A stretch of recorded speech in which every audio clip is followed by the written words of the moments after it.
Welcome along to Off the Brawl on Off the Ball. I'm Ronan Mullen, joined as always by Phil Egan and Simon Maguire. No Andy Lee this week. He's on location filming some Game of Thrones stuff. Yeah, is he? Could the man be any more excited about this whole endeavour? Well, he said last week his mastermind special category would either be boxing or Game of Thrones, so I think that kind of sums up where he's at with it. Is he more of a super fan than you? I think he is. He's read the books. I'm not up to street in the books. Phil, you're not that way inclined at all? No, but I am. What's your favourite show? What's your favourite show? I don't really watch. Bullseye. I was watching it last week, actually, like the classic Bullseye with Jim Bowen, and it was so old that even Bully's special prize board was different, like than the one that kind of evolved. But prizes were still terrible. The lads missed out on the speedboat, and there was a bow around it as well. I remember spending summer holidays at school watching Challenge, like these game shows from like 1993. Yeah, it's like Bullseye was class. Different ball game. Yeah, like it was Sunday evening, just after the big match on ITV. What was the Les Dennis show? Family Fortune. Oh, that was excellent. That was a good one. They do remakes, but they're never as good. No. On to boxing now, and we have a brilliant weekend of action this week. Double header in America. We've got well, actually one of them's in Mexico, but that's a touchy subject over there. We've got Jaime Munguia against Dennis Hogan, and before that we've got Anthony Crolla against Lomachenko. We actually have an interview with Dennis Hogan coming up later on the show, and we've spoken to Anthony Crolla on the show before. Both friends of the show, as it were, but they won't mind me saying that they're both big underdogs this weekend.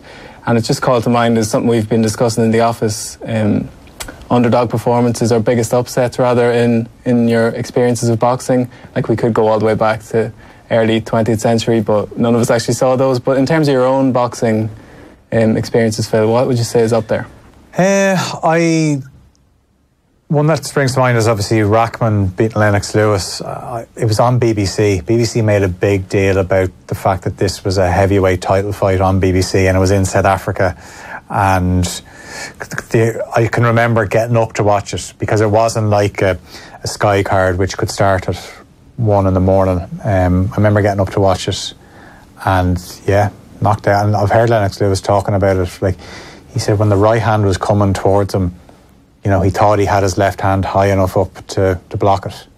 And there was so much around the fight that he was out filming in Las Vegas doing Ocean's 11, and there's that famous commentary line from Larry Merchant that he's just drowned in Ocean's 11 after getting knocked out. He won the rematch, Lewis. Like, he was a much better boxer. But just, I remember at the time, like, that was always the thing with heavyweight boxing. One punch can change everything, and we'd seen it before with Lewis, with Oliver McCall, that he was susceptible to that big shot. But just one of those, you're watching it and you're in disbelief. And I was also thinking as well,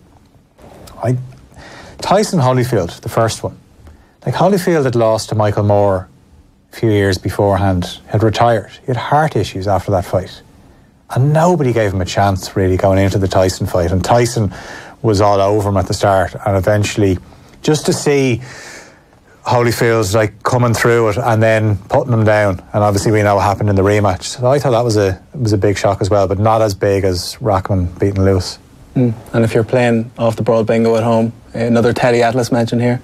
He was speaking about that Holyfield-Tyson fight, and if you go through Tyson's record, he just didn't have the heart. Once he was like pushed on a psychological level in a fight, he was never able to match the top level opponents, and Holyfield was the perfect example of that. How could I mention Tyson without Buster Douglas? That's probably the biggest of them all. Yeah, and that was different, where I was young enough to know the fight was on, but I couldn't get to see it because I was probably 9 or 10, and it was a case of, I don't know where I can watch it, but I remember my dad telling me Tyson was beaten, and that was a big shock. And often the intrigue around boxing is something that's levelled against it, the whole shady stuff behind the scenes, but that's almost the most interesting part of it. And the stuff with Buster Douglas was never the same afterwards. He couldn't really handle the pressure, and Holyfield beat him quite handily.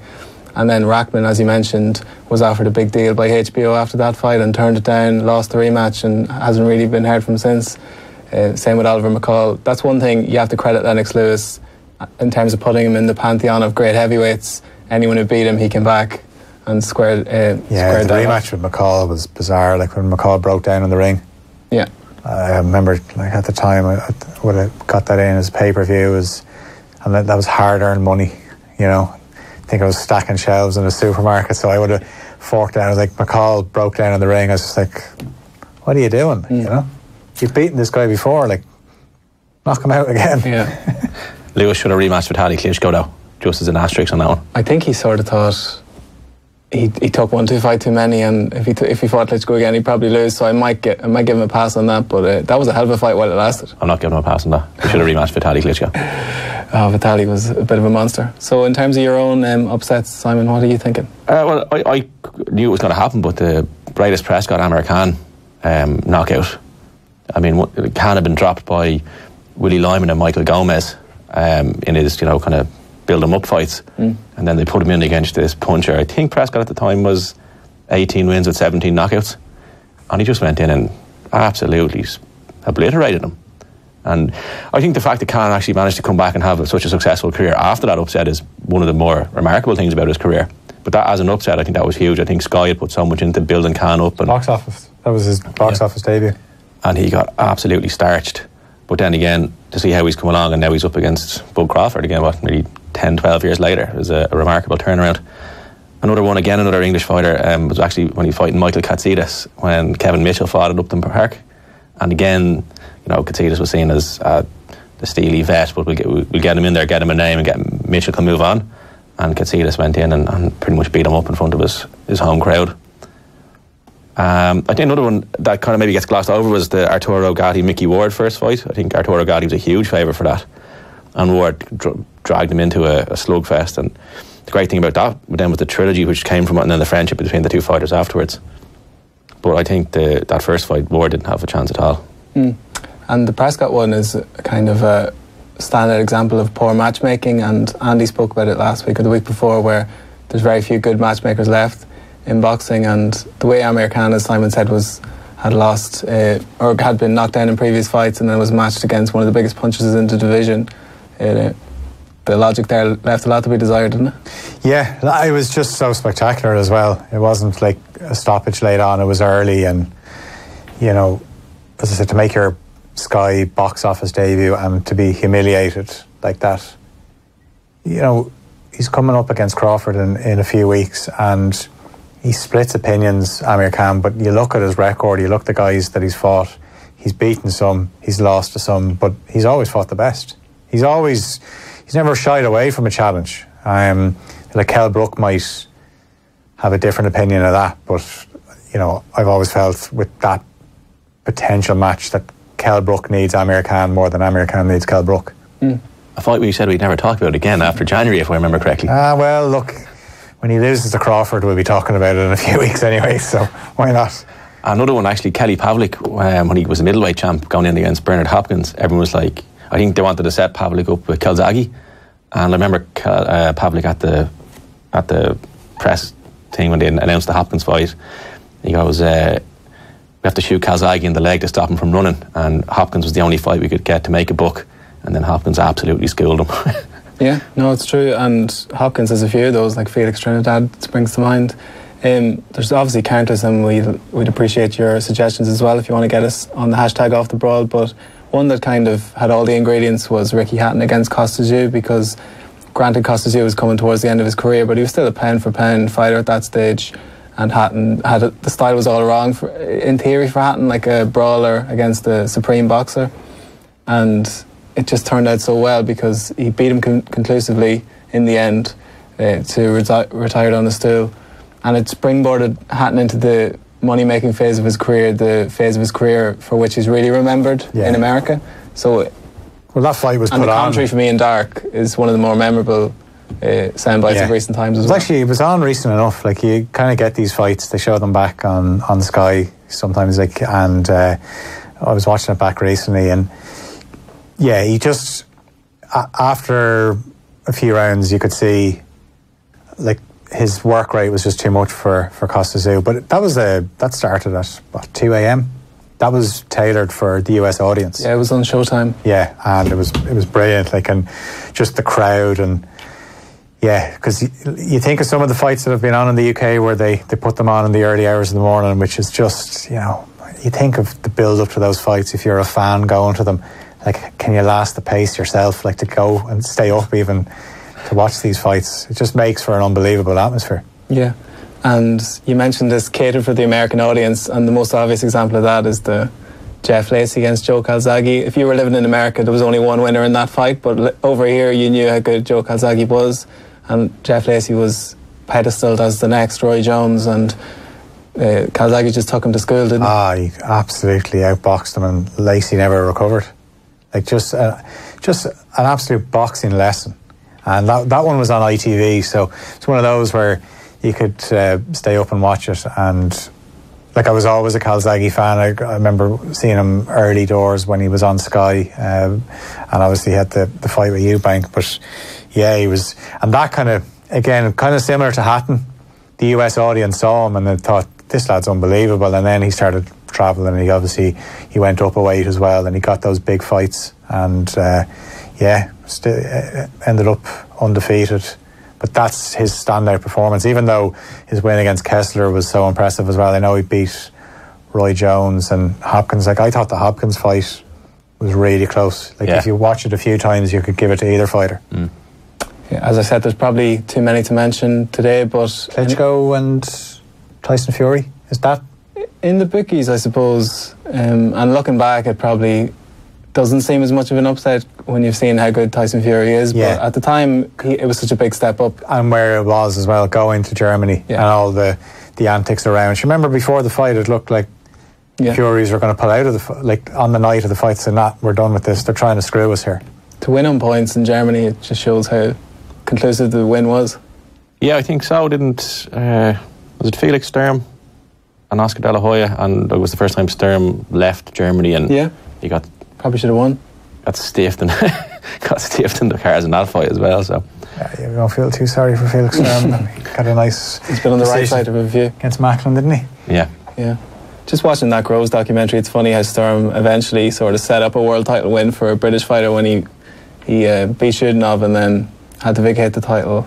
Shudanov fought Groves, and the rest is history. So it's funny how things turn out. One from yourself, Ron, upset? Well, Hatton too is probably up there.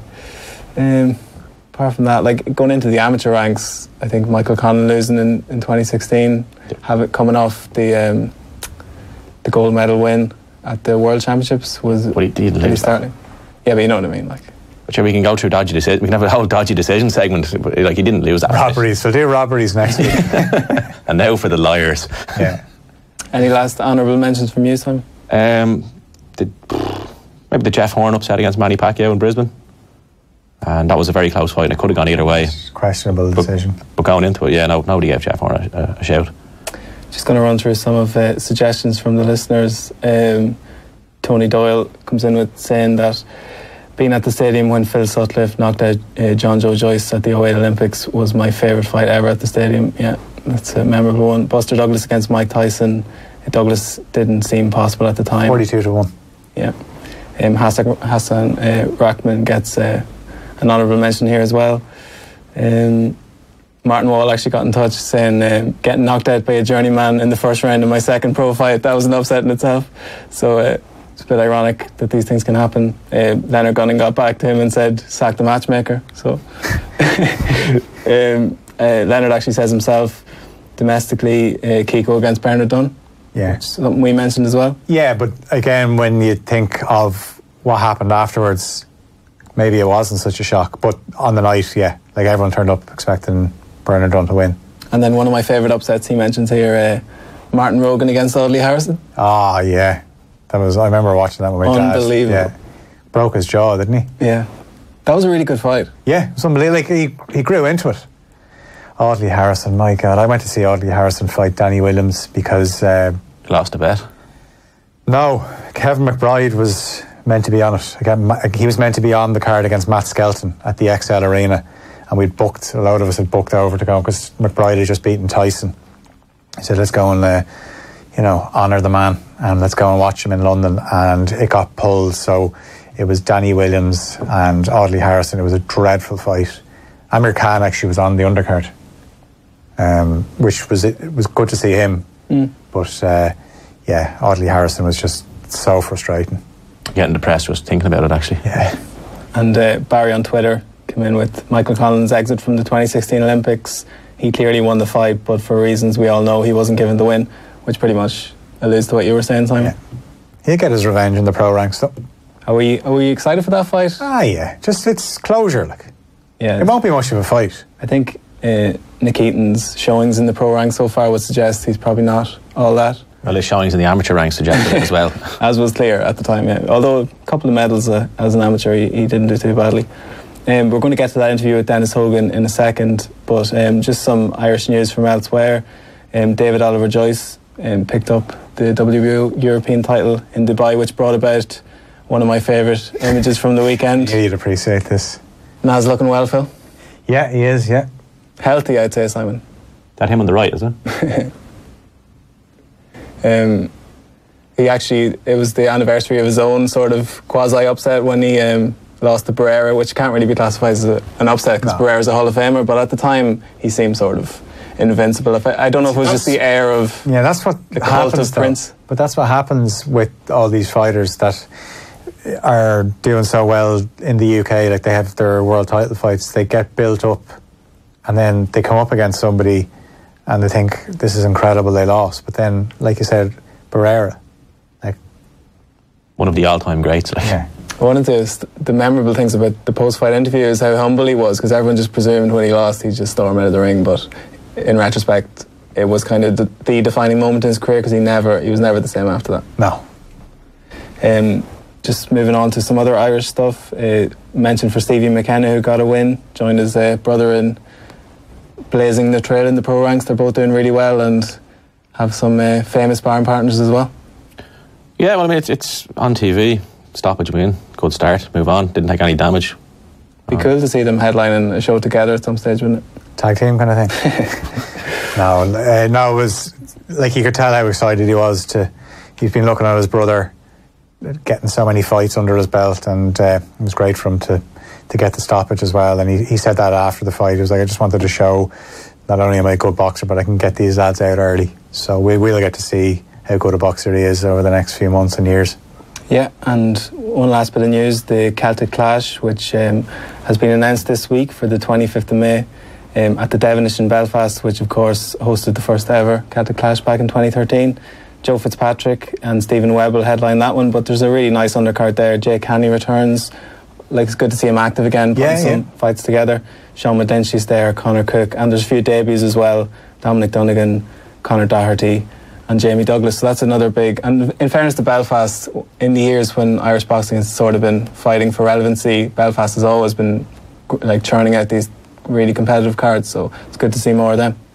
Yeah, and as Leonard said, he wants to build up the pro base, and Jake Haney's back in action about 2 months after. So yeah, no, he's a man of his word.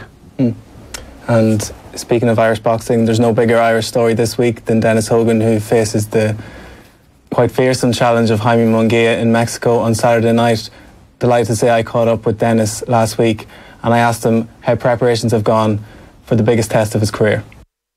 Preparation has gone really well. I will say though, the climate here is actually a bit fresher than Australia. Oh, really? In Brisbane it was 37, 38 degrees before we headed off, so that was quite intense training in that heat. But we've gotten here now and it's a lot cooler, so it's been good now to up the intensity a little bit more. As it's cooler, it's more refreshing. And we're good to go, so it's perfectly in line with what we're looking to do and how we're looking to perform on April 30. Great stuff. And I saw a picture of yourself and Shane Mosley. What was that like? Yeah, cool. Shane's a cool guy. He was in there doing a bit of a promotion as well, but it turned out that we got a guy here for a massage. We heard he'd done some good athletes, and that's we got him in, and he had made the connection as well. So he massaged Shane Mosley for years. So that's how we made the connection, and then Shane came down to the gym and was doing a bit of promotion there as well. So it was cool. Very nice guy, and he's going. It was cool to finally meet him too. Yeah, And you mentioned that the fight is booked in for April 13th, huge fight against Jaime Munguia. It was announced quite recently, Dennis, but did that affect your prep at all, or were you already in camp knowing that this was likely going to be around this time? Yeah, look, we had chatted in the gym and we had said, like, you know, obviously I keep saying it anyway, but we did say that worst case scenario and how everything would go, April 13th would be the date. So I was keeping fit as I usually do, but I was just making sure I was ticking all the boxes in time off camp. So once we got the call, it was 6.5 weeks out, it got signed. So I was like, okay, it's time to ramp up the intensity now, which I did and did well. So obviously it was a quick jump, so there was a little bit of extra recovery and stuff needed to be done as it was a quick jump. But at the same time, I've done it really well now. My body is in great shape. It's battle hardened and ready for the last week camp next week, and then the fight the week after. Yeah, and the fight takes place on Munguia's home turf. I know you and your team had some reservations about maybe fighting in Mexico initially. Were the terms just too good to turn down in the end? Well, the way I am is I go into every fight with a belief, and so before that, you know, you try to get all the little things in your corner, all the little 1%. But whenever you make a decision about the fight, then you just turn your focus towards winning. And I have a certainty that I can go over there and lift the title. So, once the decision was made, it was all good. It wasn't really about the terms were so good. It was just about, you know, what works and what can we do with it. So that was just seemed to be the best way to go about it as well. So my team did very well, and I'm doing well in training to get the win. So it's all good either way. Yeah, and it should be a brilliant occasion. We might get into the fight itself shortly, Dennis, but I just want to go back to your initial beginnings in boxing. I know your grandfather was a big influence. Can you just tell me a bit about how you first got involved in the sport? My grandfather, Paddy Burke, was the local boxing coach in Naas Boxing Club and brought me along from a very young age. I did have my first underage fight at 8 years of age, which I remember because of the nerves. And then my first competitive fight at 11 years of age, which was in the league down at Cullen Boxing Hall. That happens every year. It used to happen every year. So, it's been a long time for me. You know, I don't remember life without boxing, but after my grandfather stopped training, I then went to Grange Con Boxing Club where I was for about 13 years under Shavy Byrne and the boys up there boxing with Rossicky and that. So I've had some good years, and I've been around some very good athletes throughout that time I boxed. Not only obviously with Ross a lot, but boxing on the Irish boxing team, and I have, you know, some great pictures I have of lining up the box for Ireland with Katie Taylor, Eric Donovan, Roy Sheen, all the old boys there that used to be, and lads and ladies that used to box well for Ireland and stuff. So, you know, very, very good memories for me. But here is where it's at now in a pro game for me. So I've put everything into the last 8 years, and ready to lift that title now. Yeah, and you obviously came into a bit of a golden age of Irish boxing, no more so than Kenny Egan, who was in your division at the time. You would have fought him a couple of times, Dennis. What were those fights like? Yeah, actually, I probably should have mentioned that one too. But it was a transition for me. I had just won the Irish Intermediate, so seniors as it's known now, and so my first fight as an elite, which turned to 3-minute rounds instead of 4-2s, was against Kenny.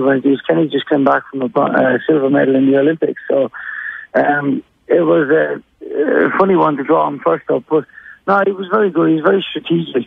You know, I love to get in and fire shots and stuff, and obviously him being a big tall southpaw, big rangy tall southpaw, it was tough. But it was not. It was. I just at that time I think Kenny just. I think he was.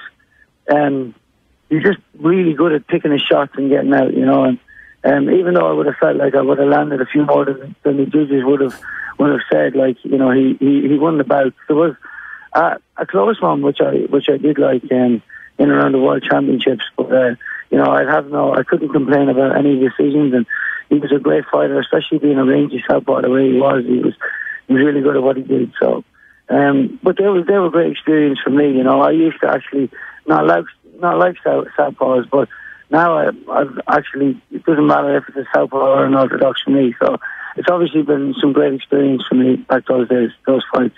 Yeah, and you said there he obviously came back with the medal from the Olympics, and he's from Brannockstown, which wouldn't be too far from your own neck of the woods. Was he, in some ways, was he a little bit of an inspiration for you that you could achieve sort of similar things, knowing you were mixing it with him at the top level? Yeah, well, that's it. Yeah, I mean, going into that fight, first up, I remember having a feeling going, "Whoa, this is the top of the elite level here that I'm going to be boxing, for the first time." And then after the fight, then, obviously I was disappointed. I remember the feeling because I hadn't lost for a long time. But I remember at the same time thinking, I can get to that level now. I mean, once you're able to gauge something and see where you are and how far you got to go, then it actually inspired me to think, right, well, this is what I need to do. And maybe all the good choices I made as a pro, that might have helped that decision, knowing where the elite level is and where I got to get to. I think making a lot of good life choices and health choices that I did do might have came down to, some of those fights too. So, yeah, definitely very beneficial. Yeah, and in terms of that coaching time, I know Nicholas Cruz would have been a huge influence for Irish boxing over the time, patently so. Can you remember your interactions with him? Was there anything he taught you specifically that have stood you in good stead as a pro? No, I didn't actually do that much work with Nicholas, to be honest. I wasn't up around the high performance. I like that. I used to get I got called for some Irish fights, and we had squad training up in every Saturday up in Drimna. So I didn't really get that much with Nicholas, but I do like this. I do like the Cuban style and what they do, and obviously being over in Miami for a couple of fights there. With Cuban coach Mauro Fernandez, it's a good style, and it's good to have in the background that elusive style, and their way of boxing is good. But I mean, effectively, it's not really my style of boxing, but you can mix it in and make it work for you too sometimes. Yeah. So Austin Carruth would have been more your point of contact, would he? Sorry, what was that? Austin Carruth would have been someone you would have dealt with a bit more. Yeah, Austin for sure. Yeah, very, very nice man. And Mick David as well. Would have travelled with him a bit as well.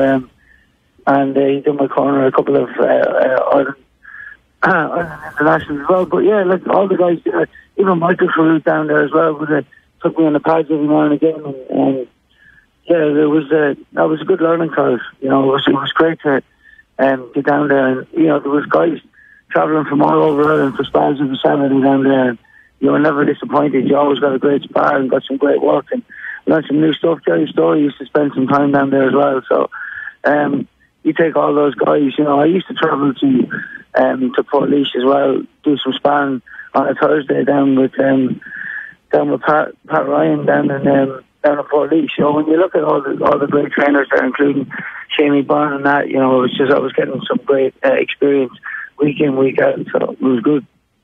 Yeah, and you eventually relocated to Australia, Dennis, and it would have been around the time of the recession, so I'm sure that played into it a bit. There were some frustrations boxing-wise as well. Can you just tell me a bit about your thought process behind making that move? Yeah, well, so we've been on a team. I think it was an Irish team select out in Australia, and I boxed well out there. I beaten the champion in Brisbane, where I live now. But obviously, I was told it was a pro-am show, and the pro promoter said, if you want to come back out here and have a couple of fights, you're more than welcome. So, I thought it was cool, but I didn't really. I went back to Ireland and narrowed in on winning an Irish elite title, and after 2 years that didn't happen. I just went, I just thought, it might be a little bit hard to get over. You've got Kenny Egan sitting at the top there, and Michael Ward coming through. Now that fight with Michael Ward didn't happen until afterwards, But I had sparred Michael, and I did think, he was good. But I had to make the decision that I want to try and get there, get to that level in that very short amount of time, or would I go pro and start out my journey and go from there and build up the way I really wanted to do it. So, so then I remember, I decided I would go professional then. And then obviously there was no shows in the Republic of Ireland for a long time. So I hit up that offer and I came back to Australia and started having some pro fights. I had 9 pro fights in my first year out as a pro. So, that will tell you how good it was out there, and what, obviously how good it was for my career. And then obviously with that came other things, sponsorship, and just came me getting into a groove, which I never really, the one thing about me in my life, I never really got a groove in boxing. Like, I could have good stints and bad stints, and then not training and not training to my potential. But this time I just focused in and just went laser focused, which I have for the past 8 years. So it's been great in terms of that, and it's been one of the best choices I've ever made. Yeah, and I'm sure Australia, it's a bit of a switch up from life in Kildare. Did it take you long to acclimatise to the different weather and all that kind of stuff? Yeah, I remember the first summer there, not even when you're training, but I remember training too, it was crazy. I just couldn't believe how hot it would get, because not only would it be hot, but your core temperature would rise too with training, and just how hard it was for the first, I got there in summer, so how hard it was for the first while. But then as winter came in, winter came in, which is like summer in Ireland, and then by the time summer came back again, I was a lot more used to it. And so it did take a year to acclimatise to that craziness. But when you get those hot days like I did last week, and the week before, 37, 38 degrees, high humidity, I'll never ever feel used to that. I don't know if anyone really does. Like, I look at the Aussies and they'd be boxing in it, and they don't complain about it mostly, and I'm like, I'd be complaining about it. Like, I'd be asking them questions like, how I'd be wanting to see, are you okay with this heat? But to be honest with you, when you get in there and you go hard, it's after 2 or 3 rounds, you're already feeling it. Like, you're feeling it bad. So you got to stay on your hydration and everything else, and then.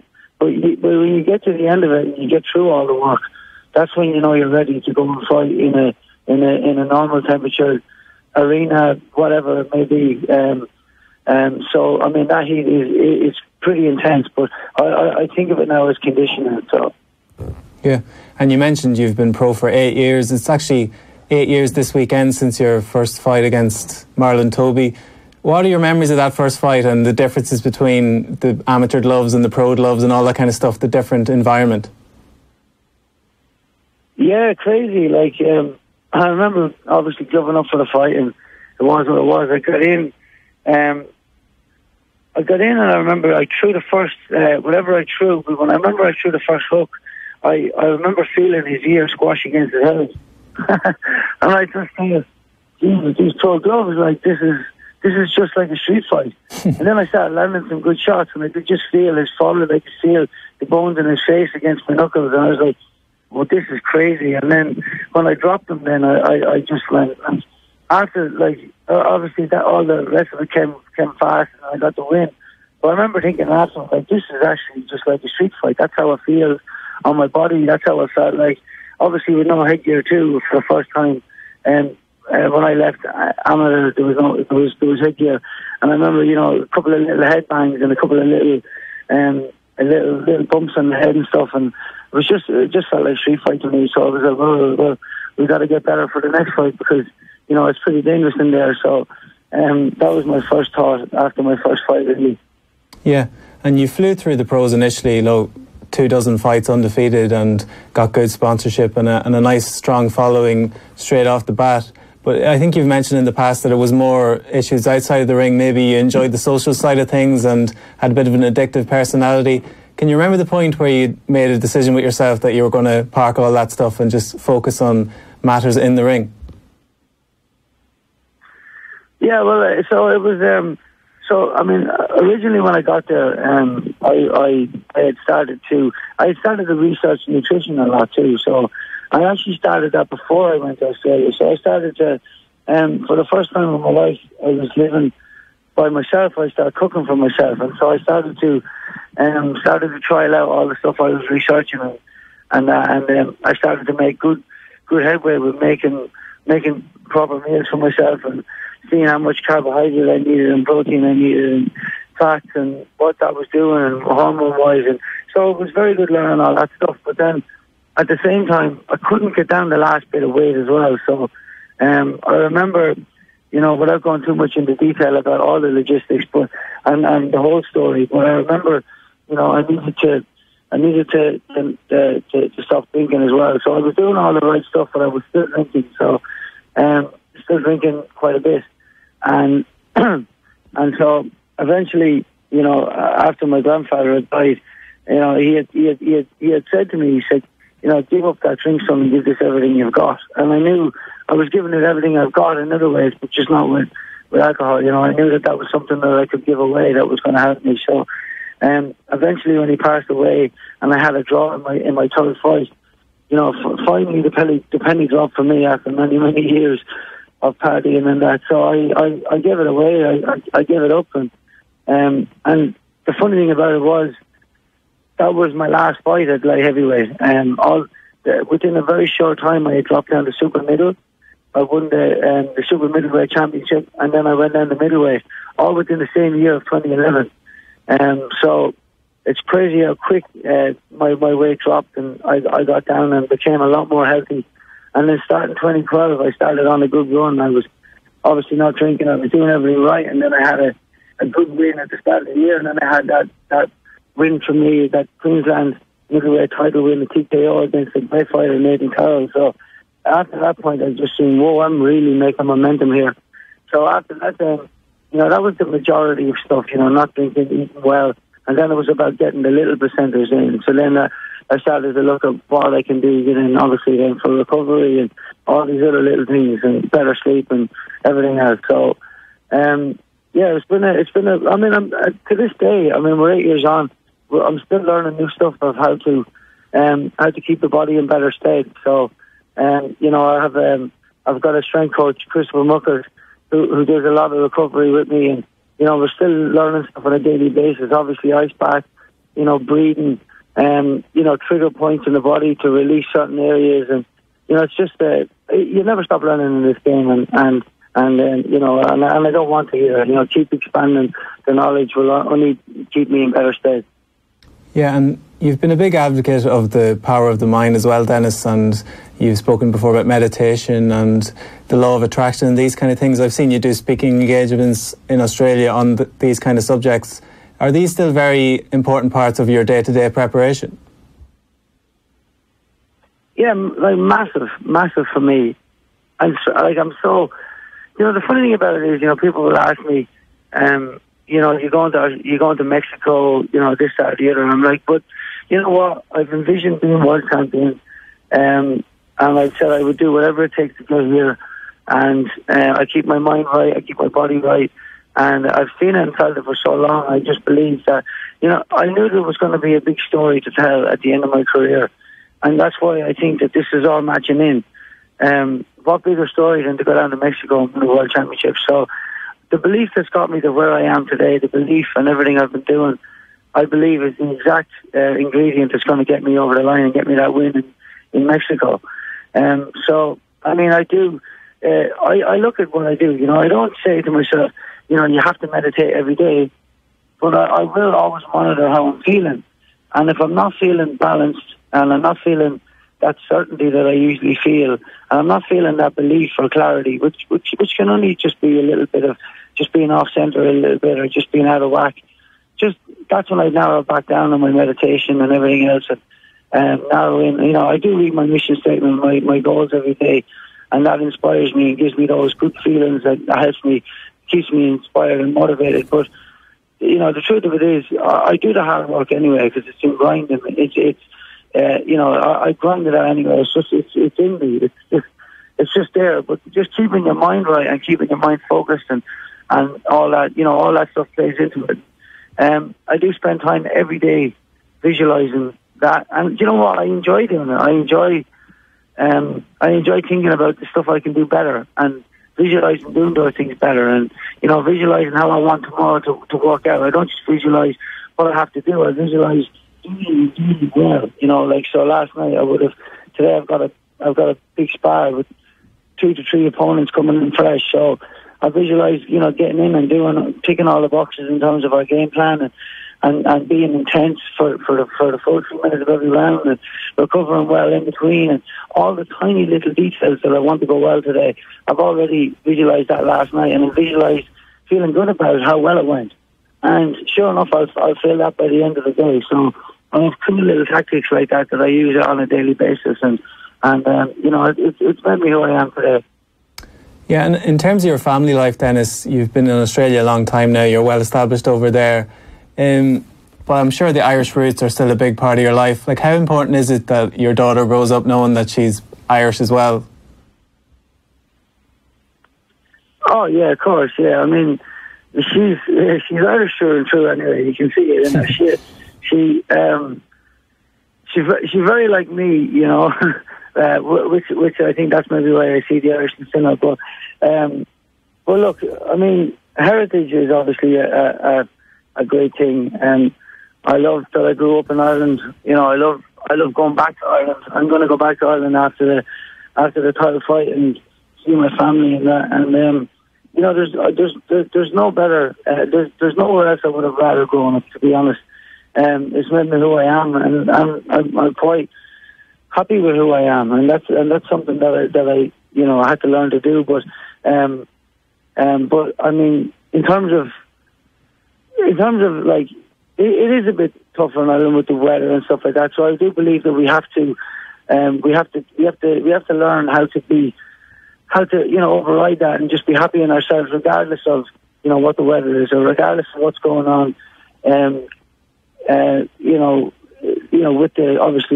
With the government, or with financially around the country, you have to learn to be happy in yourself. And I think Ireland's been really good, to help me with that. And so, it's obviously, a nation of fighters. I do believe Australia is also, but I know a lot more about Irish history and what happened. And we are a nation of fighters and warriors, and we don't give up. We keep pushing forward. And what I want to show Aria is that in me. And so she'll obviously see that in me, and she'll see that in my career and everything I do on a daily basis. But when she's old enough to understand it and see it, I really want her to be able to see that in herself as well. And she'll know her history, and it'll be good for sure. Yeah, and citizenship is obviously, it's a big thing over here at the moment, and probably over there as well.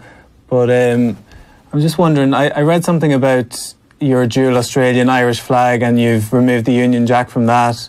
Can you just tell me a little bit about your decision-making process behind that?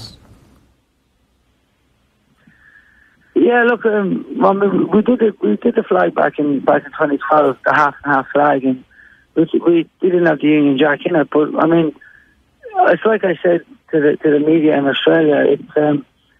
It's just I don't represent the Union Jack. I don't live in the United Kingdom. It's I don't and out of respect to the fallen comrades of Ireland as well, and all the history in Ireland. But I mean, apart from all of that, I mean, the general thing is we live in Australia. It's the Southern Cross looks over Australia, and what I believe Australia is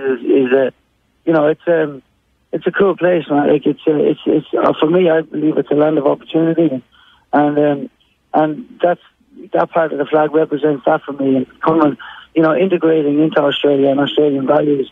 And I think that's what Australia is all about. It's about a multicultural place that's integrating Australian values, and people getting on and working together and peace. And so that's what I wanted to represent, and that's what I believe it represents, and I want to represent that flag. So yeah. And just moving back to the boxing side of things, you've had most of your career in Australia, and it's a path that a lot of Irish boxers have taken over the years. TJ Doheny most memorably came from there, won his world title. Can you just tell me a bit about the Australian boxing scene itself? Is it a tough place to make your way? Well, I'll tell you first, but the Australian domestic scene is, and I've said this from day one, it's like, those guys are tough as nails. It hasn't really reflected it yet on the domestic scene. I mean, you have your Jeff Warren, Daniel Gears, all those guys, world champions there at Munguia and all, but in terms of getting there and seeing how, like, there's 3 or 4 shows nearly every weekend. It's within driving distance, and it's just like, and you can always get great spars. The guys are tough. I mean, even the amateurs that are fighting on the amateur scene, obviously, they're all sparring 6 rounds, so they're all made for the pro game, I believe, and it doesn't get enough credit. Where I believe, it doesn't show on the world stages. I think because usually you kind of usually get sent out as opponents for world championship fights. There's so many Australians that have been at world championship fights. You think you feel the win, but so many have lost, and it just seems that that maybe in my belief in it, and there's no disrespect to anybody, is that maybe those couple of those top 15 fights that you probably need to build yourself up probably haven't been there, and then the world title fight gets introduced a couple of fights too early, and then obviously on the champions home soil, and that fighter may not be ready for them. And that's what I believe.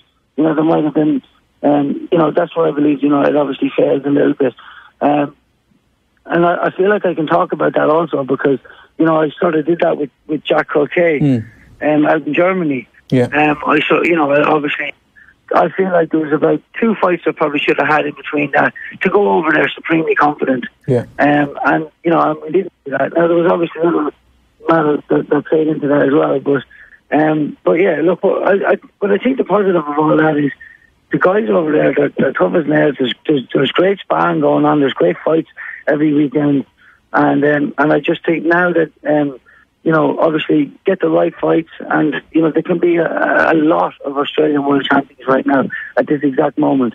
I believe there's about 10 world champions right there right now that I can think of offhand. Right, and just you mentioned the Culcahy fight there, Dennis. I'm sure it was a bitter pill to swallow at the time, but it must be something you're able to draw upon now as a bit of a learning experience and something you're going to use as a tool going into this next world title fight. Yeah, for sure. I mean, the last time I was on Off the Ball, I was talking to Andy, and Andy kind of said, and what I said to Andy was, I said, they have a saying, over in Australia, and that's you got to be in the grand final before you know how to win one. But for me, it's quite similar with the types of the title fight because, for me, obviously, I'm a lot more technical than everything else. But at the end of that fight, I still was fine. I still had lots of energy, and what I learned was after that was you get in there, you get your foot on your opponent's throat, and you keep it there. You don't give him anything, and so. That's one of the key points that I learned from that fight. I had so much more to give by the time that fight had gone, and you don't want to be walking out of a world title fight without giving everything. So, I mean, if I had given everything I had, it might have been different. But obviously, I didn't have the skills I have now. And now I'm obviously more confident, and I know I can do a lot more, and I know a lot more about people's styles and how to counteract that. But you place that with that, with the skills and ability. You place that with my confidence levels. You place that with the team I have around me. You place that with that, that keep your foot on the throat and don't let up. And I think that's a great learning curve from that last loss. Yeah, and from a training point of view, you mentioned the team you have around you. You're with Glenn Rushton now, but you would have spent a bit of time in the world famous Miami 5th Street gym. What was that experience like? Did you pick up anything over there?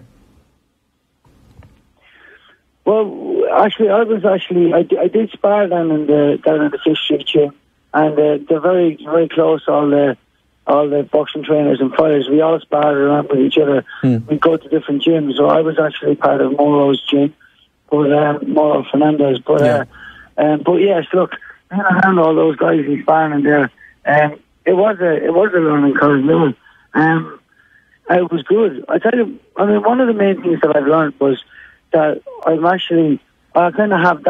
have a faster, more explosive work rate than most fighters, and I think that's what I tend to see over and over and over again. And I mean, it's good to know that I have that because, because I know that I'll be fit enough for any fight that I get into. So then, what I did then was knowing that I'm like this, it was good to be able to sit back and focus in more on my skills and my abilities and put more, kind of more intelligence to the boxing. And then obviously we keep working that intelligence with the skills and stuff and everything else as you up your intensity, and it just seems to all come together beautifully. So every single round of sparring has been beneficial, and it's been very beneficial being over in Miami for sure. Yeah. And as I mentioned, you've linked up with Glenn now, and he's probably most famous for masterminding that Jeff Horn win over Manny Pacquiao. How would you describe Glenn as a coach, Dennis? Yeah, Glenn is a phenomenal coach. His attention to detail has been like anything I've never seen before. When he makes for the skills and that, and for doing all of your, to become a better fighter, he breaks it down and breaks it down and breaks it down till it's at its very, most bare, and then you completely understand it. But you don't just understand it for what it is, and you start to do it, and you do it, and then you bring it all back together, and then it's fully ingrained in you. And so you go over all of that. We went over that for many, many months when I first went with Glenn.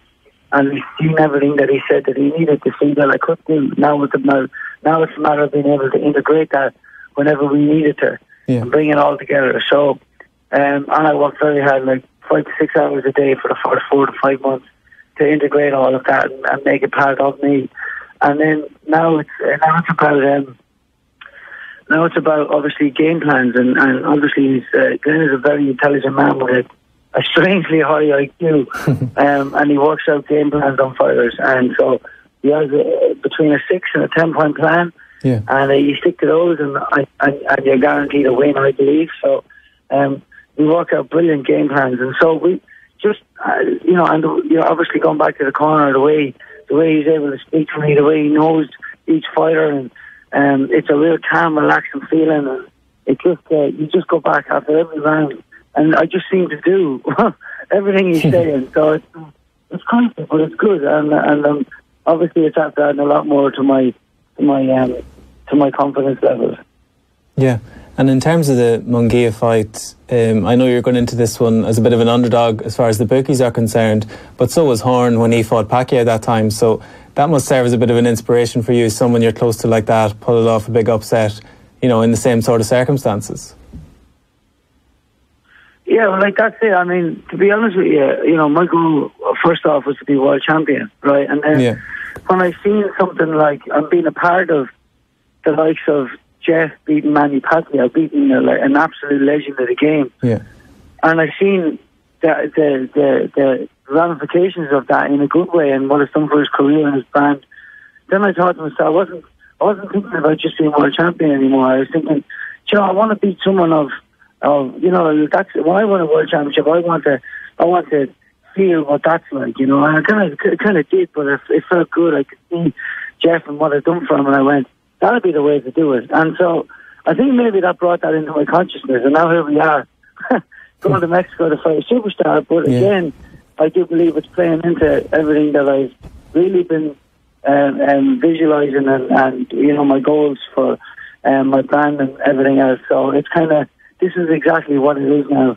It doesn't get much bigger than this, and it could be the exact same thing as what went on for Horn. So great to have that and see it, and great to be around that vibe. And with all the media I'm doing at the minute, seeing Jeff having to go through that before the Jeff Horn fight, and then before the Crawford fight and everything, and how strenuous that can be, it just it brought it into my mind. Okay, well, this is what we've got to deal with now, before my world title fight, and then after this and everything else. So it's kind of cool to be able to see him doing everything one step before me, and seeing how he deals with stuff and everything else. Jeff is just a brilliant human, a brilliant boxer, and it's great to be around that, and it's a great vibe in the gym. Yeah, and you mentioned Munguia as a superstar, and he certainly is one of the more highly touted fighters in the game at the moment. he really burst onto the scene when he beat Saddam Ali. I think you were there for that one. What were your first impressions of him, Dennis? Well, my first impression straight up was okay, Saddam is a very small welterweight. That's what I was thinking going in there. And then when I seen him, I thought, oh, he looks big. He's probably like a middleweight. And I knew that he was looking to fight the Lofton. So I knew that he was definitely a strong middleweight, at least. You know, maybe even a super middleweight, who knows. But then, you know, so I was thinking, well, this seems like a bit of a mismatch in terms of that. But again, Saddam was a good boxer. So we said, yeah, it's interesting. It was very interesting. One thing I noticed about it was before he came out, you would show clips of him in the change room. And he was happy. You know, he was smiling. He was doing pads. He was happy, and it kind of reminded me a little bit of myself. And I went, you know, because I do believe a happy fighter is a dangerous fighter. And he was smiling and that, but he was working, and I knew he was focused, but he was still enjoying it. And the reason why I noticed that, as I said, was because it reminded me of myself. And then when he came out, and you know, obviously, he came out and did what he did. You know, he knocked Saddam down twice in the first round, and got him out there in the fourth, and burst onto the scenes. I thought to myself, you know, this is, you know, obviously I do believe, you know, a proper super welterweight would give him trouble, but I'll be able to, you know, obviously counteract that. But at the same time, you know, I feel like I'd be the same as him in terms of mindset as well. So I'll bring a lot more experience to the game. I've had a lot more experience. I know he's had more fights, but he's had 28 of those were knockouts. So I've gone at least 10 round fights and 3 or 4 or 5 12 round fights. So all that experience I have, I just know that can make a difference. So it didn't really faze me at all. I knew it was giving me a different trajectory, but it didn't really faze me at all. And now here we are, not even a year later. He has 3 title defense so far, which is, I believe, probably unheard of. But yeah, it's good. I mean, there's all these factors that I don't really look at. I don't really care that much because I fully believe in our own plan. But I do think that, you know, you're backing up fights that quick as well. You know, something's got to give. I thought in the last one something was giving a bit. Yeah. You know, he didn't look that good. He didn't look that strong. So, you know, and then I thought to myself, right, logically, if I had a performance like that, what would I do? Well, I'd definitely be needing a while off anyway. We'll come back, recuperate, get strong, refresh. And then all of a sudden, we're on April 13th in Mexico. So this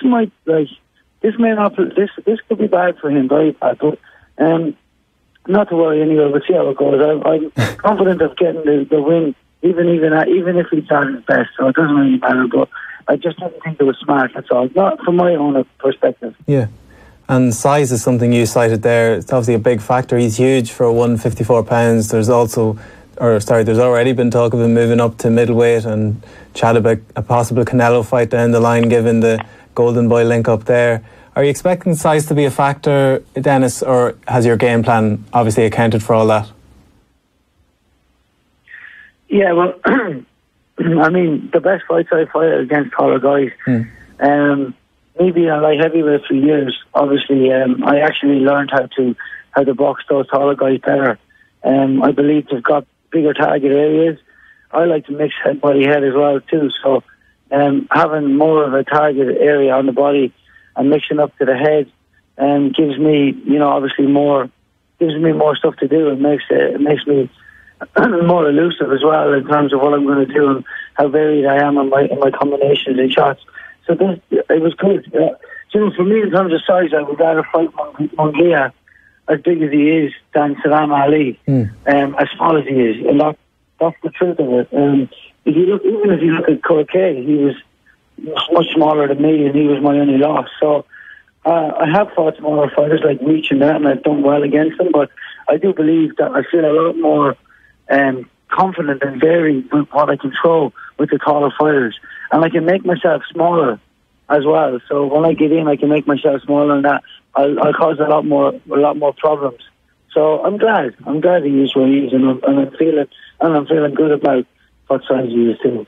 Yeah, as I alluded to there is some talk, not necessarily from Munguia because he's focused on the fight, but people around him are sort of chatting about middleweight prospects and fight with Canelo.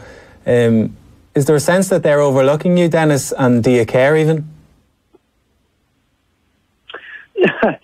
Yeah, well, look, I mean, I was in an international conference call yesterday with Munguia on the line, and his trainer and Golden Boy and all, and a lot of the questions were shot towards Munguia fighting Canelo and fighting, Charlo and Harrison and all that. And I mean, someone came on and said, do you feel disrespected that, you're being talked over? But, I mean, those questions are flying at him from media sources and everything else. He said himself he's focused on me, which I know he is, to be honest. Like, you have to be. If you're a proper professional, you are focused on your fighter hand. But you can always be about the bigger picture. I'm about the bigger picture. Obviously, I don't know if you're going to ask me about it next, but it's coming, all right. Sullivan in the 3 Arena I mean, the 3 Arena for a homecoming is on my mind. Certainly doesn't mean I'm overlooking Munguia. I'm not, but no, I don't feel like disrespected by that in any way, because this is a business. Yeah, and everybody's always looking to see what the biggest fights are, where the biggest money is, and just like Munguia was a year ago, I'm looking to burst onto the scenes and become world champion. So, when we, myself and Paul Keegan from DDP Sports sat down with Eric Gomez before that fight, we asked, what would Saddam Ali do next? Would he come to Australia? And so we spoke about what he wanted to do next and everything else. But yet Munguia was on the way up. Now they're asking Munguia, what do you want to do next? And I'm on the way up. So I just see it for what it is, and I don't put any energy towards it whatsoever. Yeah, and you mentioned Paul Keegan there. It's obviously great to have people like that around you. I know boxing can be a tricky business at times, but Golden Boy have also suggested, they'd like to keep working with you, whatever happens going forward. And Spike O'Sullivan obviously has a bit of a link up with them already. You've mentioned it yourself. That's obviously a fight you're going to be interested in going forward, isn't it?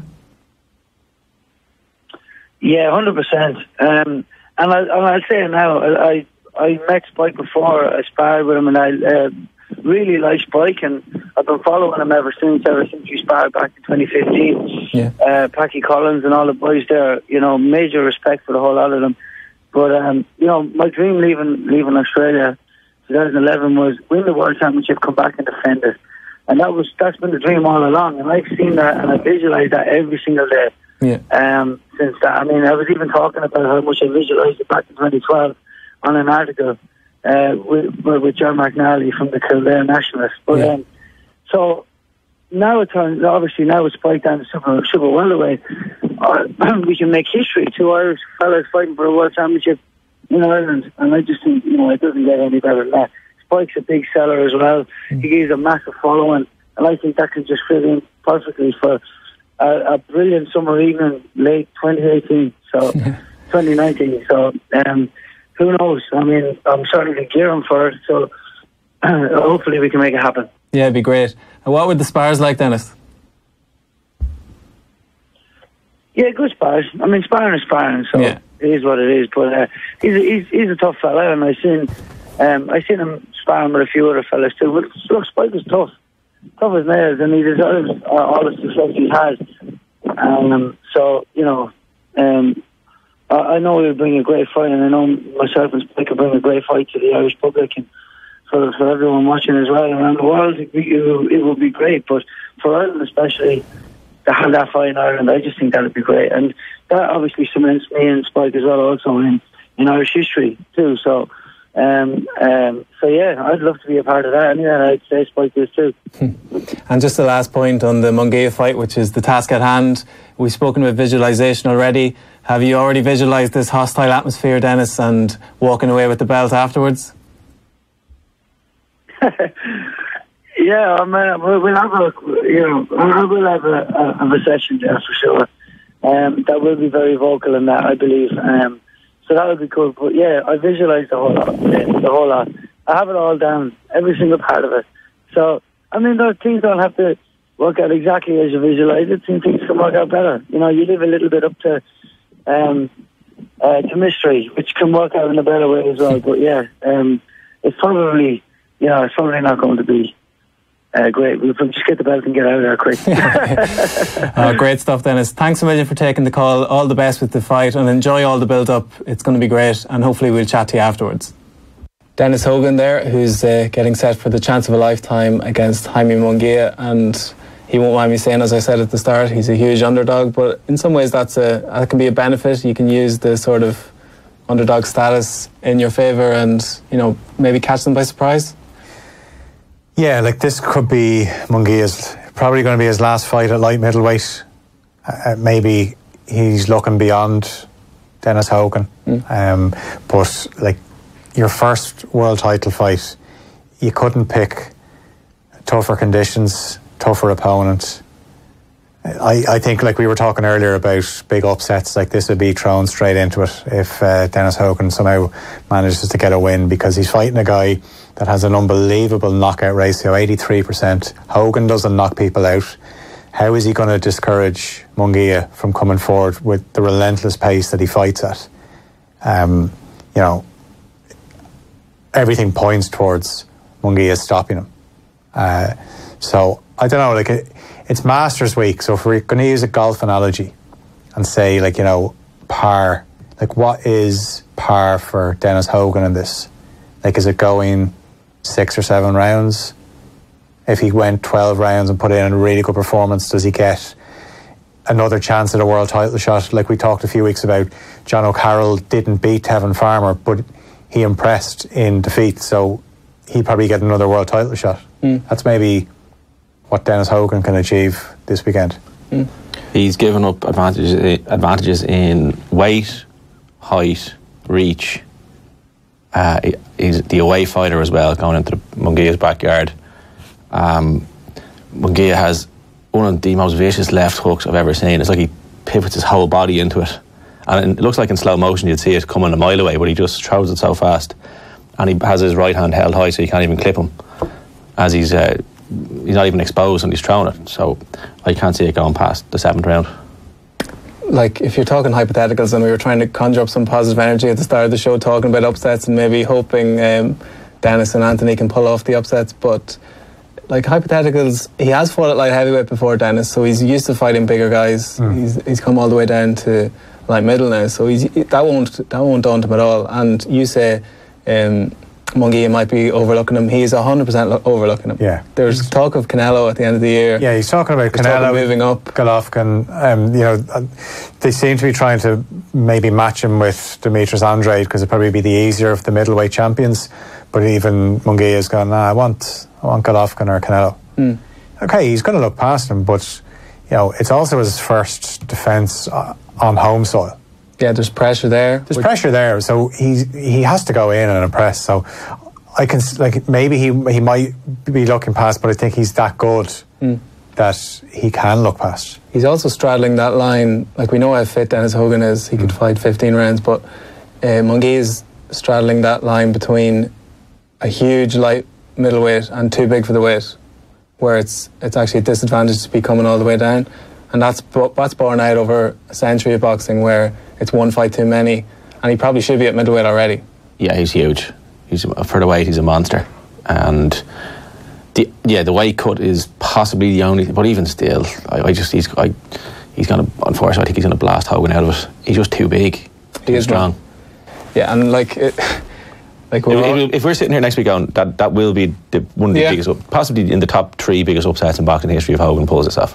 And Munguia is still such a novice in the game, novice in age terms. Yeah. Like, he's blown some top level operators just out of the water entirely, so Dennis is mixing it in that sort of level.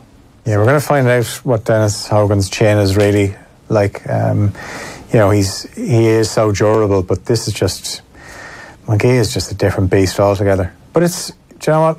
It's great for Dennis Hogan. He's worked so hard to get this title shot. Nobody can take that away from him. It's the biggest stage. When the fight is finished, he'll know where he is. Like, so, you know, if he does go the distance, you know, he'll take great confidence from that. Simon, who's got a better chance this weekend, Dennis Hogan or Anthony Crolla? Crolla, because I don't think there's a far more likelihood that Hogan's going to get stopped.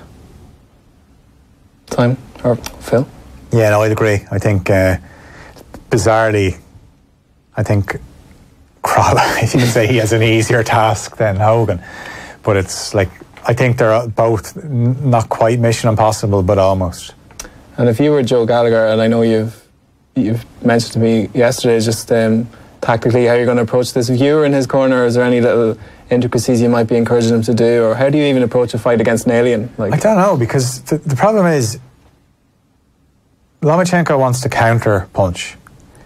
So you can say, all right, let's not play to his strengths. But then if you try and like go toe to toe with him, like he'll just rip you apart with body shots.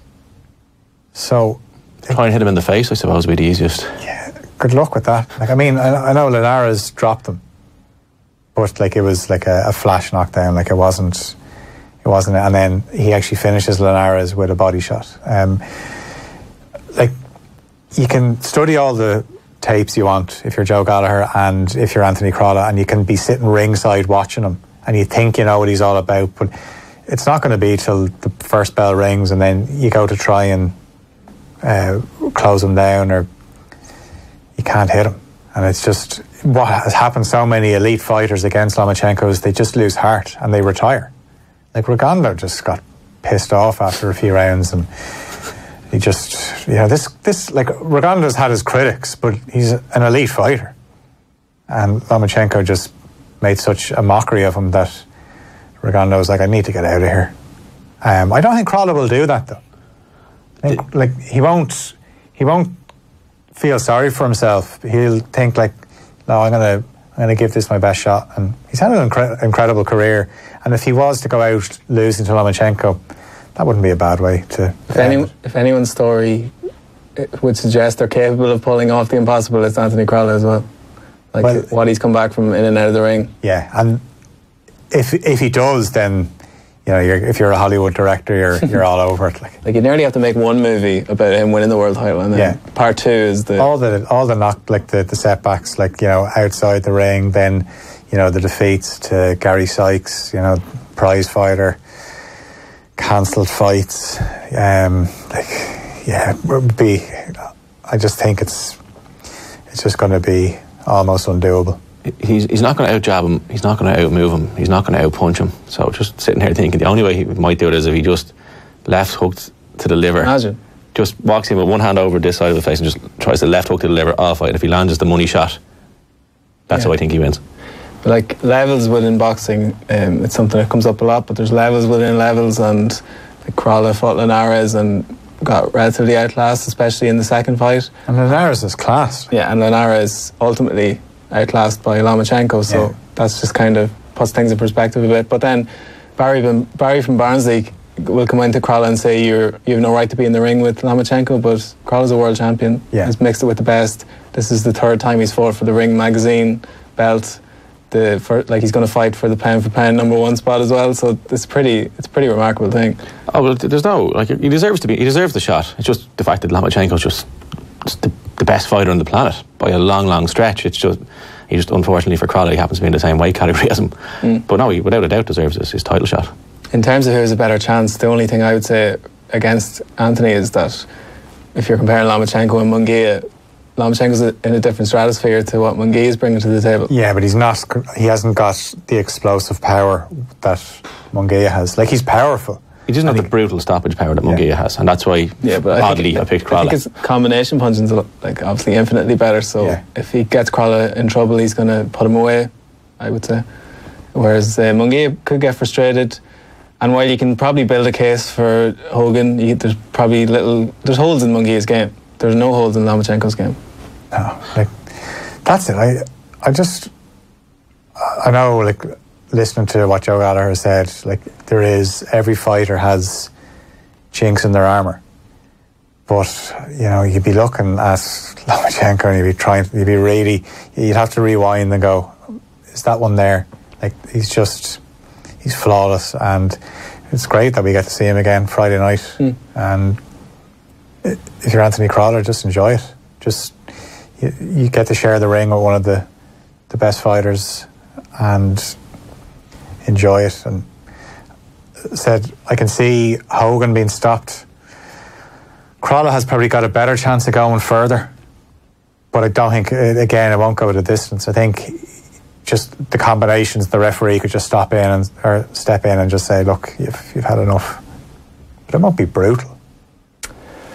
Oh, we'll see. I'm certainly looking forward to it. And just the last point, we can get to any other business, lads, if you have it. But one last point on these fights. We did our pen for pen rankings a couple of months ago, and it's Lomachenko and Terence Crawford 1 and 2.